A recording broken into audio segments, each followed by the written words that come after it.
அவ்வளோ பொறாமை. பொறாமைங்கிறது என்னங்க? யாராவது நல்லா தெரிஞ்சுக்கோங்க பெண்கள், கவனம். பொறாமைப்பட்டீங்கன்னா ஃபர்ஸ்ட் போகிற பாடி பார்ட் என்ன தெரியுமா? முட்டி. முட்டி போயிருங்க. பொறாமைப்பட்டுச்சுன்னா உள்ள நீங்க யாரை பார்த்து பொறாமைப்படுறீங்களோ அவன் நல்லா தான் இருப்பான். நமக்கு தான் எல்லா ரியாக்ஷனும் நடக்கும். முட்டி வலி வந்துருங்க. ரொம்ப கெமிக்கல் ரியாக்ஷன் அது. ஆகாத ஒரு உணர்வு பொறாமைங்க. இப்போ பொறாமைனா என்னன்னு சொல்லட்டுமா? ஒரு ஏன்னு ஒரு கேரக்டர், பின்னு ஒரு கேரக்டர், ரெண்டுமே பங்காளிங்க. பங்காளிங்கன்னா தெரியுதுல எவ்வளவு அன்பானவங்க. சரியா? இந்த அன்புல ரெண்டு பேரும் வளர்றாங்க. ரெண்டு பேருக்கும் நல்ல இடத்துல கல்யாணம் பண்ணி வைக்கிறாங்க. அவங்க அவங்க அம்மா அப்பா, பெரியப்பா சித்தப்பா. தாய் உறவு தாயாதி, அப்பா வழியில வரக்கூடிய உறவு பங்காளி. சரியா? பெரியப்பா சித்தப்பா பசங்க வளர்றாங்க. கல்யாணம் ஆச்சு. ரெண்டு பேருக்கும் குழந்தை பிறக்குது. நல்ல வேளை ரெண்டு பேருக்குமே ஆண் குழந்தை பிறந்துருச்சு. அதுவும் வளருது, இதுவும் வளருது. நல்ல ஸ்கூல்ல வளர்றாங்க. வளர்ந்து ஆளாகி ஏ என்ன பண்ணுது? தன்னுடைய பையனை ஒரு நல்ல காலேஜ்ல போடுது. பியும் தன்னுடைய பையனை நல்ல காலேஜ்ல போடுது. ரெண்டு பேரும் படிச்சு வெளியில வந்து ஏ டீ கடையில நின்று பேசுறாரு, என் பையனை நான் ஐஏஎஸ் எக்ஸாம் எழுத வச்சிருக்கிறேன். அதை கேட்டுட்டாரு. பி கேட்டு உடனே வீட்டுக்கு போய் நீ ஐஏஎஸ் எக்ஸாமுக்கு உடனே அப்ளை பண்ணுன்ட்டார். அவன் படிக்க இவன் படிக்க, அவன் படிக்க இவன் படிக்க, ரெண்டு பேரும் எக்ஸாம் ஒன்னா எழுதுறாங்க. ரெண்டு பேருக்குமே இப்போ ரிசல்ட் வருது. பிரிலிமினரி வந்துருச்சு. இப்போ நீங்க தான் ஏ. உங்க முன்னால பேப்பர் இருக்குது. எந்த நம்பரை பாப்பீங்க? அவ்வளவு கெட்டவங்க இல்ல நீங்க. ஃபர்ஸ்ட் உங்க பேரை தான் பாப்பீங்க. உங்க புள்ள பேர் இருக்கான்னு பாக்க. உங்க புள்ள பேரு இல்ல, உடனே என்ன பண்ணுவீங்க? கபகபன்னு பி பேரை பாத்தீங்க. பி பேரு வந்துடுத்து. என்ன பண்ணுவீங்க? பயிறு எரியும் பாருங்க, உடம்பெல்லாம் பதறம் பாருங்க, காலெல்லாம் நடுங்கும் பாருங்க. அதுக்கு பேர் பொறாமை இல்ல. பொறாமைங்கிறது என்னன்னா, நான் தாழ்ந்துட்டேன், அவன் வாழ்ந்துட்டான், அவன் வாழறானே நான் வயிற்றுல அடிச்சுக்கிறது பேர் பொறாமை இல்லையா? எது பொறாமைன்னு சொன்னார் பாருங்க. இப்போ ஏ பாக்குறோம், நம்ம புள்ள பேர் வரல. கடகடன்னு பி பேரை பாக்குறோம், அவன் பேரும் வரல. இதுக்கு பேர் தான் பொறாமை. அடுத்தவன் வாழ்கிறானே என்று வைத்தறிச்சல் படுவதற்கு பெயர் பொறாமை இல்லை. அடுத்தவன் தாழ்கின்ற பொழுது வருகின்ற மகிழ்ச்சிக்கு பெயர் தான் பொறாமை என்பதனை புரிந்து கொள்ளுங்கள் என்று சொன்னார் அவர். நான் யோசித்து பார்க்கிறேன், நம்முடைய வாழ்க்கையில் பல நேரங்களில் நமக்கான வாழ்க்கை சூழல் வருகின்ற பொழுது நான் அதை எப்படி எதிர்கொள்கிறேன்? ஜெயகாந்தன் இப்படி சொல்கிறார், வாழ்க்கையில் இது எல்லாமா நடக்கும், இப்படியெல்லாம் நடக்கலாமா, இப்படியெல்லாமா நடக்கிறது, இப்படியெல்லாம் நடக்க கூடுமா என்கின்ற அத்தனை கேள்விகளுக்கும் வாழ்க்கை ஆம் ஆம் என்று சொல்லியே நகர்கிறது என்று சொல்வார். வாழ்க்கை ஆமாம் என்று சொல்லிதான் நகர்கிறது. அந்த நகர்தலில் இருக்கக்கூடிய அந்த சிறிய நிலையை நான் ஊழை உப்பக்கம் கண்டு என்னை நானே பாதுகாத்துக் கொள்ளக்கூடிய அந்த சூழ்நிலை வருகின்ற பொழுது என் வாழ்க்கை அர்த்தம் உள்ளதாகிறது. மண் அரிக்கின்ற பொழுது எல்லா மண்ணுமா தங்கம்? அவ்வளோ மண்ணை அரிக்கணும், அப்பதான் இத்தினூண்டு கிடைக்கும். அவ்வளோ ஆழமா தோண்டனாதான் இத்தினூண்டு வைரம் கிடைக்கும். அந்த முயற்சி இல்லாமல் இது கிடையாது. நான் இப்படி படித்துக் கொண்டே போகிறேன். நான் அவரை வாசிக்கிறதுக்கு முயற்சி பண்றேன், வரவே மாட்டேங்குது. கடைசியா ஒரு விஷயம் சொன்னாருங்க, சூப்பர் விஷயம் உங்களுக்கு சொல்லிட்டு போயிடுறேன். இந்த மண்டை இருக்குல்ல, நீங்க சில பேர் சொன்னீங்கல்ல மண்டை வலிமையானது தானே, உடம்புல மென்மையான பகுதின்னு இருந்தா இந்த உள்ளங்கையும் உள்பாதமும் தானே. நல்லா நினைச்சு பாருங்க, கல்லும் மல்லும் முள்ளும் இருக்கக்கூடிய அந்த பாதையில நடக்கிறது தலையா காலா? அதுக்கு இல்லைங்க முடி. மண்டை நல்லா ஸ்ட்ராங்கா இருக்குதுங்க. ஆனா அதுக்கு இயற்கை ஏன் முடி கொடுத்து வச்சிருக்குது? இந்த முடி எதுக்கு? இயற்கை ஏன் அவர் நடத்துறாரு கிளாஸ். ஆனா நான் கன்வின்ஸ் ஆயிட்டேன். அதுல நான் அது உங்களை கடத்திட்டு போறேன். ஏன் இது கொடுத்துருக்குன்னா, இந்த தலைக்குள்ள ஒரு மேட்டர் இருக்குது, மூளைன்னு பேர். அதுக்கு அது உடம்புல இருக்கக்கூடிய மற்ற உறுப்புகள் போல அல்ல. ஆக்சிடென்ட் ஆயிட்டு வெளியில கிடக்கும் பொழுது உறுப்புகள் அருந்து யாரேனும் கிடத்தா நீங்க பாத்துக்கோங்க, மற்ற உறுப்புகள் எல்லாம் கையில இருந்து எடுத்துடலாம். நீங்க மூளையை மட்டும் எடுக்க முடியாது, ஒட்டிக்கும். அந்த மூளைக்கு மேல ஒரு சவ்வு இருக்கு, கூலண்ட் ஒண்ணு இருக்கு, ஒரு நீர்த்தன்மை இருக்கு, ஒரு பசை இருக்கு. அந்த பசை இருக்கு இல்லையா, அந்த பசை தான் என்னை பேச வைக்கிறது, உங்களை கேட்க வைத்துக் கொண்டிருக்கிறது. அந்த பசை இருக்குல்ல, அந்த பசையை வெப்பம் அடையாமல் பாதுகாப்பதற்காக தான் இந்த மண்டை. அந்த மண்டை வெப்பம் அடைஞ்சிடக்கூடாதுன்னு இயற்கை இந்த முடியை கொடுத்துருக்குது அப்படின்னு அவர் சொல்லிட்டு சொன்னார். இந்த மண்டைக்குள்ள இருக்கக்கூடிய அந்த கூலண்ட் இருக்குல்ல, அது காய்ந்தால்தான் கோபம் வருகிறது, அது காய்ந்தால்தான் வன்முறையில் ஈடுபடுகிறார்கள். அதனால்தான் பல பேர் சொல்றது கேட்டு, டேய் போயிரு என் மண்டை காயுது, கேள்விப்பட்டிருக்கீங்களா? மண்டை காயுது, என் மண்டை காய வைக்காத போயிருன்னு அவர் சொல்றாருங்க.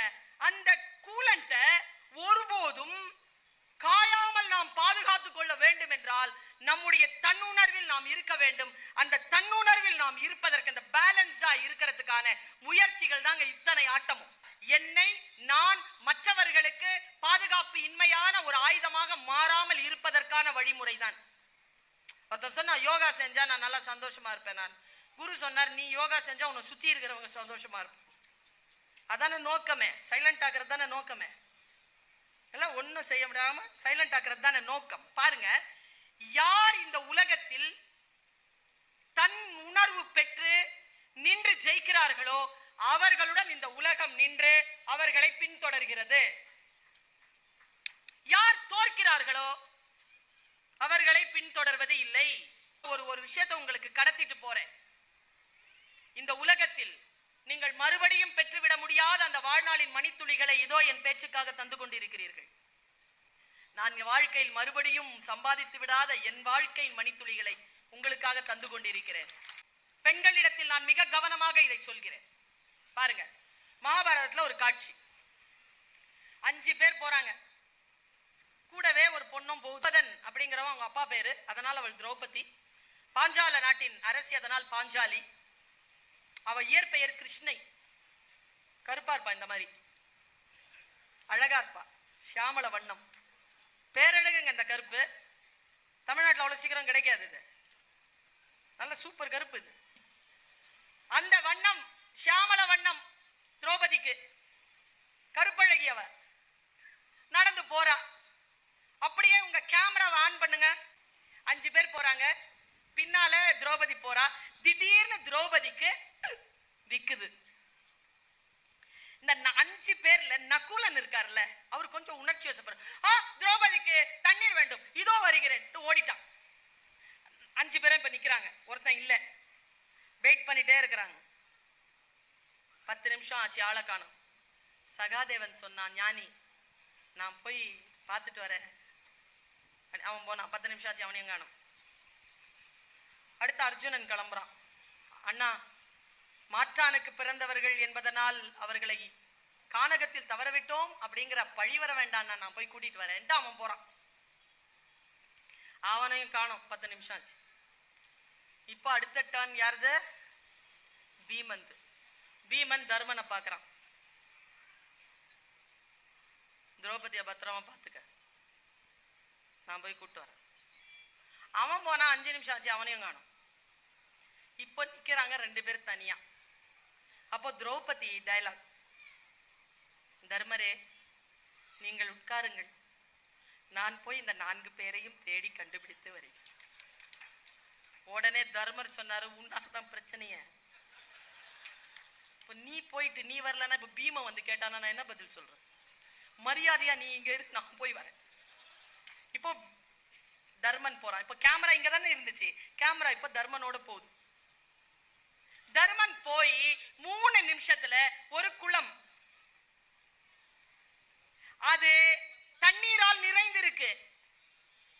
போனவன் நேர தண்ணி எடுக்கிற, இங்க தானே இருக்கு தண்ணி, இந்த பயலுவலை காணமே.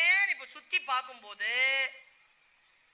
அவனுக்குள்ள ஒரு சின்ன சூழல் சரியில்லாத ஒரு அமானுஷ்யமான ஒரு சைலன்ஸ் கிடைக்குது அவனுக்கு அந்த இடத்துல. நல்லா தெரிஞ்சுக்கோங்க, சூழல் சரியில்லாத போது விஷயங்கள் செய்வதில் கொஞ்சம் நிதானிக்கணும், டக்குன்னு ஆக்ஷன் பண்ண கொஞ்சம். வீரனுக்கு வன்முறையாளனுக்கு அதாங்க வித்தியாசம். உடனே அடிக்கிறவன் வன்முறையாளன், 1 நிமிஷம் சஸ்டைன் பண்றவன் வீரன். கோபத்தை ஒரு நிமிஷம் சஸ்டைன் பண்ணிட்டீங்கன்னு வச்சுக்கோங்க, ஜெயிச்சிருவீங்க. சஸ்டைன் பண்ண ஒரு நிமிஷம். அவன் சஸ்டைன் பண்றான். சஸ்டைன் பண்ணி என்னடா இது சூழல் சரியில்லையேன்னு பார்த்தா உண்மையாவே சூழல் சரியில்லை. அங்க பக்கத்துல ஒரு மரம், அந்த மரத்துல என்ன மாதிரி ஒருத்தன் எக்ஸ்ட்ரா மேல உட்காந்துருக்கான். அவன் வேலை என்னன்னா மாய குளம், அது தண்ணீர் குடிக்கிற குளம். அதை அமைச்சுக்கிட்டு எவனாவது வருவானான்னு பார்த்துருப்பான். கிளாஸ்ல நாங்களாம் அப்படிதான் சார் உட்காந்துருப்போம். யாராவது வர்றாங்களா சிக்கிறாங்களா, வந்த உடனே கொஸ்டின் பேப்பர் கொடுப்போம். பாஸ் பண்ணானா தண்ணி, இல்லைன்னா மரத்துல தொங்க வச்சு பசி. அந்த இலை தண்ணியில இருக்கிறது மஞ்சள் ஆயிடுச்சு, தரையில இருக்கிறது சிவப்பாயிடுச்சு. கொஞ்ச நேரத்துல தண்ணியில இருக்கிறது மீன் ஆயிடுச்சு, தரையில இருக்கிறது குருவி ஆயிடுச்சு. ஒரே இலை, ரெண்டும் சண்டை போட ஆரம்பிக்குது. தண்ணிக்கு இழுக்குது மீன், தரைக்கு இழுக்குது குருவி. மீனை தரைக்கு இழுக்குது, மீன் தண்ணிக்கு இழுக்குது. இதுதான் சண்டை. சண்டை நடந்துகிட்டே இருக்கும்போது கொஸ்டின் பேப்பர் ரிலீஸ் ஆகுது. தர்மா சொல், எது வாழும்? ஆன்சர் பண்ணிட்டா தண்ணி. தர்மன் சொன்னான், பார்த்துக்கிட்டே இருந்தான். அடிச்சுக்கிட்டு இப்படி பிச்சுக்கிட்டு இருக்கு.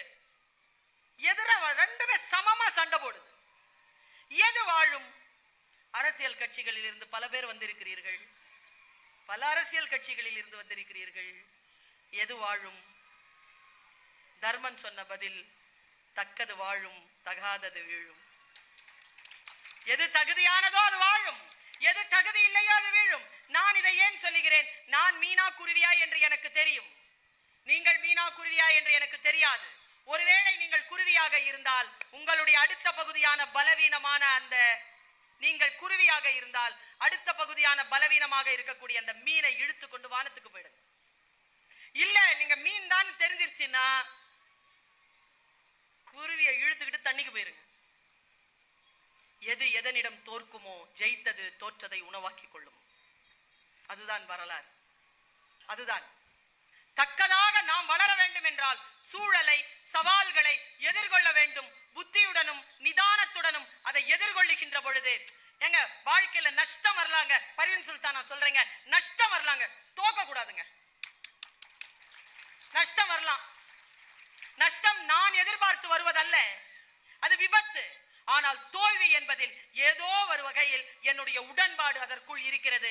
வாழ்க்கையில் தோற்காதீர்கள். நின்று ஜெயித்து வாழ வேண்டும் என்றால் சவால்களை எதிர்கொள்ளுங்கள். பெண்களுக்கு சொல்கிறேன், ராத்திரி 2 மணிக்கு எவனாவது கதவு தட்டினாங்கன்னா திருடன் தான் வச்சுக்கோங்களேன், பக்கத்துல இருக்கிற ஆளை எழுப்பாதீங்க.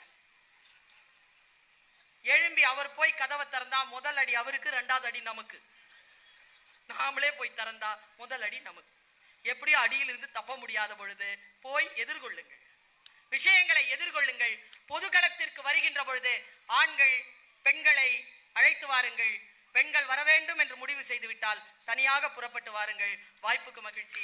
நன்றி, வணக்கம்.